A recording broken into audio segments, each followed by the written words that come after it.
नमस्कार दोस्तों ये जो घटना सुनाने जा रहा हूँ ये कारगिल का एक सच्ची घटना है और ये घटना मुझे मेरे दोस्त ताहिर हुसैन ने बताया था हिमाचल प्रदेश में। तो ये घटना मैं आप सभी को बताना चाहता हूँ। चलिए दोस्तों, देरी ना करते हुए आप सभी को ये घटना बताना चाहूँगा, लेकिन उससे पहले दोस्तों मैं कुछ बोलना चाहता हूँ। दोस्तों देखिए, मेरा चैनल नया है, लेकिन मेरे चैनल में आपको हर कोई घटना यहाँ पे सच्ची ही मिलेगा, क्योंकि मेरे पास ना कोई चैट जीपीटी है, ना मैं कोई आपको चैट जीपीटी से बनावटी घटना लेके आप सभी को सुनाऊंगा। मेरे पास जो भी घटना है, मैं जहाँ से भी सुनता हूँ, सुन के आता हूँ, वो सब सच्ची घटना पे ही आपको कहानी बताया जाएगा। तो चलिए दोस्तों, कहानी शुरू करते हैं। दोस्तों, कारगिल के रहने वाले मेरे दोस्त ताहिर हुसैन ने ये कहानी, ये हादसा मुझे उस टाइम सुनाया था जिस टाइम मैं हिमाचल प्रदेश में रहता था।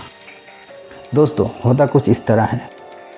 ताहिर बोलता है कि एक वहाँ का, उसके गांव का एक लड़का था जिसके घर में एक जिन्न रहता था। दोस्तों जैसे हमारे हिंदू धर्म में भूत प्रेत पिशाच वगैरह बोला जाता है, उसी तरह मुस्लिम धर्म में जिन जिन्नात वगैरह बोला जाता है। तो दोस्तों एक लड़का अपने घर में रहता है और एक दिन पीछे वाले रास्ते से वो बाहर निकलता है, तो उसको एक आदमी मिलता है और उसको बोलता है कि उस आदमी को बोलता है, अरे चाचा जी आप यहाँ कैसे? बोला मैं तो यहीं रहता हूँ। बोला आप यहीं रहते हो? यहाँ कहाँ रहते हो? बोला तुम्हारे घर में रहता हूँ। मेरे घर में? बोला मेरे घर में कहाँ रहते हो? बोला तुम्हारे घर में ही रहता हूँ मैं। तो बोला मैंने तो कभी आपको देखा नहीं। बोला तुम्हारे घर में कमरे कितने हैं? बोला कि मेरे घर में कमरे 4 हैं जो हम यूज़ में करते हैं। बोला नहीं बेटा, तुम ठीक से याद करो, 4 कमरे हैं नहीं, इसमें 5 कमरे हैं। बोला हाँ चाचा जी 5 कमरे तो है, लेकिन नीचे का जो कमरा है, जो ग्राउंड फ्लोर में जो कमरा है, वो उसको हम यूज़ नहीं करते हैं। वो तो काफ़ी टाइम से, अपने पिताजी के टाइम से ही वो बंद है, उसमें तो कोई जाता आता है नहीं, काफ़ी टाइम से वो पड़ा हुआ है। बोला मैं वहीं रहता हूँ। तब वो लड़का उसको बोलता है, चाचा जी मैंने तो आपको कई बार मेरे पिताजी के कब्र में भी देखा है और आप वहाँ पे जाके नमाज़ वगैरह अदा करते हो।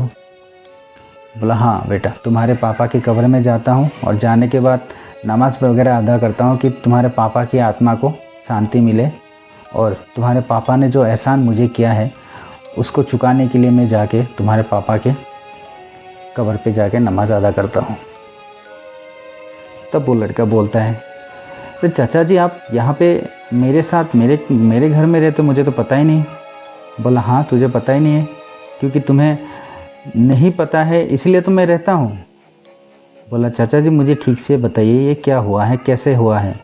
मुझे तो कुछ पता ही नहीं है कि आप यहाँ रहते हो, और मेरे को कभी आप दिखे भी नहीं। बोला नहीं तुम्हें तो कभी दिखता नहीं हो, लेकिन मैं तुमको देखता हूँ। बोला आप मुझे देखते हो और मैं आपको देख नहीं पाता हूँ?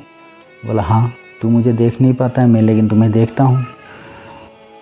तब बोलिए चाचा जी आप बातों को मत घुमाइए और मुझे बताइए कि हुआ है क्या और कैसे क्या हुआ है, वो सब मुझे बताइए। तब वो जिन बोलता है कि देखो बेटा, ये काफ़ी पुराने टाइम की बात है, आज से कम 30-35 साल पीछे की बात है। बोला तुम्हारे पापा जब बाहर रहते थे तब मैं तुम्हारे घर में रहता था। तो काफ़ी टाइम बाद तुम्हारे पापा इस घर में आता है वापस, जहाँ पे जॉब करता था वहाँ से आता है, अपने परिवार के साथ आता है, उसमें तुम भी रहते हो, और परिवार के साथ आके इसमें रहने लगता है। तो उसको पता चलता है कि इस घर में कोई है जो हमारे सिवा भी इस घर में कोई है, और उसका आवाज़ वगैरह उसको सुनाई देता है। तब तुम्हारे पापा क्या करता है, एक तांत्रिक को लाता है। तांत्रिक को लाने के बाद यहाँ पे आगे वो तांत्रिक देखता है कि है क्या यहाँ पे वो चीज़ जो इस घर में दिक्कत, कभी कभी आवाज़ वगैरह करता रहता है। तो वो तांत्रिक मंत्र वगैरह पढ़ता है। मंत्र वगैरह पढ़ने के बाद उस तांत्रिक को पता चलता है कि यहाँ पे जिन है, जिन्नात है। तब तुम्हारा पिताजी बोलता है कि फिर क्या करें तांत्रिक को। तो बोलता है कि ठीक है, हम पूजा पाठ करके उन सबको भगा देते हैं, नहीं तो उनको किसी बोतल वगैरह में बंद कर देते हैं। तो तुम्हारे पिताजी बोलते हैं कि कब से है? बोला जिन तुम्हारे जिन अकेला नहीं है दोस्त, इसमें जिन का साथ उसका 2 बच्चे और बीवी भी हैं। तब तुम्हारे पिताजी उस तांत्रिक को बोलता है कि देखो, अगर इसमें कोई पहले से ही रह रहा है तो मेरा क्या हक बनता है कि मैं किसी को यहाँ से इस घर से निकाल के भेजूँ? क्योंकि अल्लाह ने उनको भी बनाया है, अल्लाह ने मुझे भी बनाया है, तो मैं कैसे उनको इस घर से निकाल सकता हूँ? तब तांत्रिक बोलता है तो फिर क्या करें? बोले इनको रहने देते हैं। वो कहाँ रहते हैं? बोला नीचे वाले कमरे में रहते हैं। बोला नीचे वाले कमरे तो मुझे यूज़ में है नहीं, मेरा एक ही लड़का है, वो ऊपर रह लेगा, ऊपर 4 कमरा है, तो नीचे वाले कमरे को हम परमानेंट बंद कर देते हैं और पीछे से एक छोटा सा दरवाज़ा रख देते हैं जो उनका आना जाना होता रहेगा।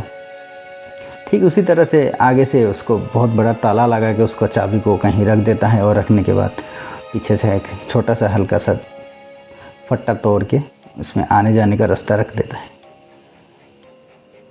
तो बोला ठीक है, ये तो पता चल गया कि हाँ आने जाने का रास्ता रख देता है और एक फैमिली वहाँ जिन का फैमिली रहता है। लेकिन मुझे ये तो बताओ चाचा जी, आप हो कौन?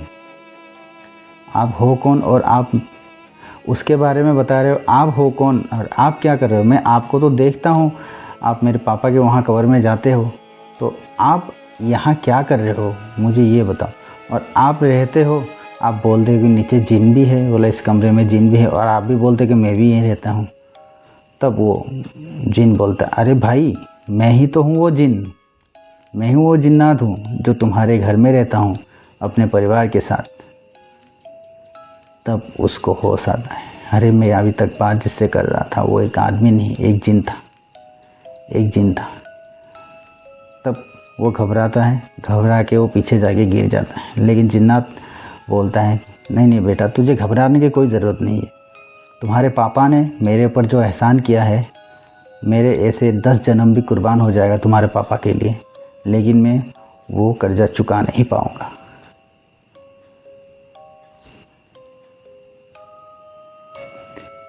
फिर वो लड़का बोलता है कि ठीक है जिन, आप ही रहिए, फिर तो मैं इस घर को छोड़ के जाऊंगा। तो बोलता है कि नहीं, तुम्हें घर को छोड़ के जाने की कोई ज़रूरत नहीं। अगर तुम्हें दिक्कत होता है तो मैं घर को छोड़ के जाता हूँ कि तुम्हारे पापा के बहुत एहसान है मुझे, तो मैं ही घर को छोड़ के जाता हूँ अपने परिवार के साथ। तब वो लड़का बोलता है कि नहीं, देखते हैं, अभी आप रहिए जब तक हो सके, तो आप मेरे परिवार को कोई असुविधा तो नहीं करोगे। तब वो जिन बोलता है नहीं, तुम्हारे पापा के इतना कर्जदार हूँ कि मैं कुछ कह भी नहीं सकता हूँ, जबकि मैं तुम्हारे परिवार में कोई भी आपदा आता है तो मैं उसको अपने सिर लेता हूँ। तो दोस्तों, ये था एक जिन का और एक आदमी का सच्ची घटना जो मुझे मेरी दोस्त ताहिर हुसैन ने सुनाया था। अच्छा लगा हो तो चैनल को सब्सक्राइब करके जाइएगा और इसी तरह से आपको नई और एक सच्ची घटना वीडियो फ़ोटो के साथ, आदमी के साथ दिखने के लिए मिल जाएगा।